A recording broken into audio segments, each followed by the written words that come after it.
আগামী 8ই জুলাই থেকে আমাদের এখানে পঞ্চায়েত কেন্দ্রিক যে পরীক্ষাগুলো হবে তার ক্লাস শুরু হয়ে যাচ্ছে। প্রথমত অষ্টম পাশের ওপর যে পদগুলো রয়েছে এবং দ্বাদশ শ্রেণীর অবধি যে ডেটা এন্ট্রি, গ্রুপ ডি কর্মী, লোয়ার ডিভিশন অ্যাসিস্ট্যান্ট,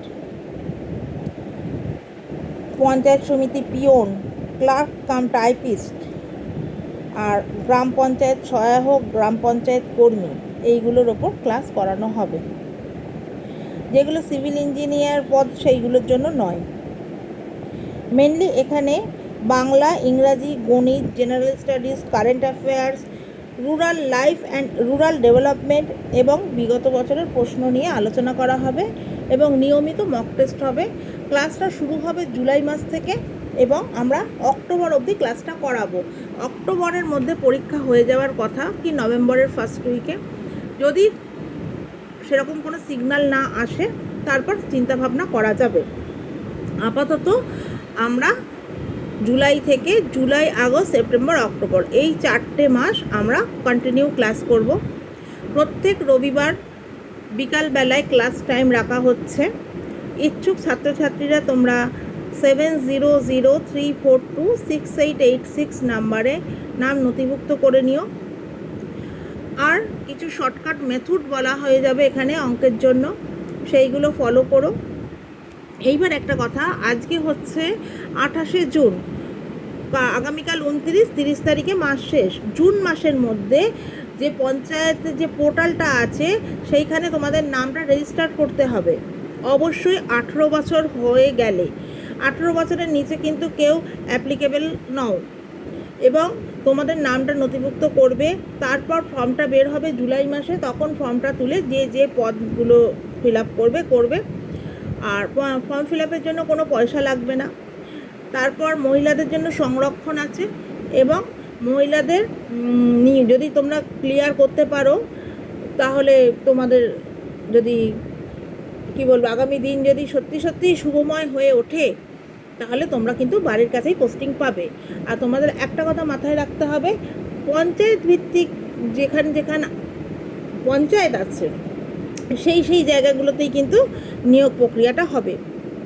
আশা রাখছি আমাদের বর্তমান সরকার আর নিয়োগ প্রক্রিয়া নিয়ে ঢিলেমি করবে না, যত তাড়াতাড়ি সম্ভব রিক্রুটমেন্ট করে দেবে। তাই তোমরা যদি ক্র্যাক করতে পারো, ক্লিয়ার করতে পারো, তাহলে ইন্টারভিউর জন্য প্রস্তুতিও শুরু হয়ে যাবে। এখন দেখতে হবে পরীক্ষা। আমরা জানি কোনো কিছু ফর্ম ফিল আপের পর 2.5 মাস থেকে 3 মাসের মধ্যে এক্সামটা হয়ে যায়। এইবার তোমরা যদি এখনও হাত গুটিয়ে বসে থাকো যে ঠিক আছে অনেকটা সময় আছে তখন ক্লিয়ার করে নেব, কিন্তু সেরমভাবে করলে হবে না। কেন কি দেখো, রুরাল লাইফ অ্যান্ড রুরাল ডেভেলপমেন্টের মধ্যে অনেকটা পার্ট আছে, 13টা সাব ইউনিট আছে। বাংলার আছে 12টা সাব ইউনিট, ইংরাজিতে 11টা, ইতিহাসে 10টা, ভূগোলে 13টা, এবং বিজ্ঞানে আছে 10টা। ভয় পাওয়ার কিছু নেই, 9-10 অবধি বিজ্ঞানটা খুব চাপ নয়, ওই সেই রেচন প্রক্রিয়া, গমনাঙ্গ, এইরকম ভিটামিন, ঠিক আছে, ভয় পাওয়ার কিছু নেই। হট ওয়ান লাইনার যেগুলো, সংবিধান আছে, গণপরিষদ। আর তোমরা যারা কলেজ স্টুডেন্ট পড়ছো তারা আমি বলবো এই পরীক্ষাটা দাও, দিয়ে একটা অভিজ্ঞতা নাও। ওএমআরে কী করে কী করতে হয়, নাম্বার সিরিজ করতে হয়, সেগুলো এখানে তোমাদের ক্লাস করানো হবে এবং আন্তরিকতার সঙ্গেই ক্লাস করানো হবে। টিপিক্যাল প্রফেশনাল ক্লাস এখানে হবে না। তোমরা যাতে শেখো, বোঝো, একটা জিনিস যাতে তোমাদের বুঝিয়ে দিতে পারি, বা হলে গিয়ে ওএমআরে যাতে ভুল না করো। কেন কি ব্লেড বা হোয়াইটনার কিন্তু চলে না, তাহলে কিন্তু প্রশ্নে উত্তর দেওয়ার আগে যে ফর্মালিটিগুলো আছে সেইগুলো কিন্তু আগে করতে হবে, সেইগুলোই কিন্তু মেন। এখানে যেহেতু অনেক পরীক্ষা দিয়ে আমাদের এই অভিজ্ঞতাটা হয়েছে, তাই জন্য আজকে একটু জানি বলে তোমাদেরকে জানাতে আসছি।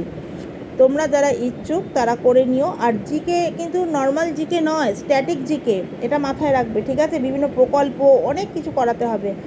গণিত আছে, গণিতের জন্য একটা বই বলে দেবো ভালো, সেটা তোমরা প্র্যাকটিস করবে। আর কারেন্ট অ্যাফেয়ার্স, তার জন্য কিছু জার্নাল আমরা সাজেস্ট করে দেবো। আর আমরা তো আছি, চিন্তা করার কোনো কারণ নেই। তাহলে সবাই ভালো থেকো, চিন্তা ভাবনা করো। যদি মনে হয় যে ম্যামের কথাটাকে গুরুত্ব দেওয়া প্রয়োজন, তাহলে আমাদের স্ক্রিনে দেওয়া নাম্বারে তোমরা যোগাযোগ করে নিও। ভালো থেকো, আগামী দিন তোমাদের সবার ভালো হোক।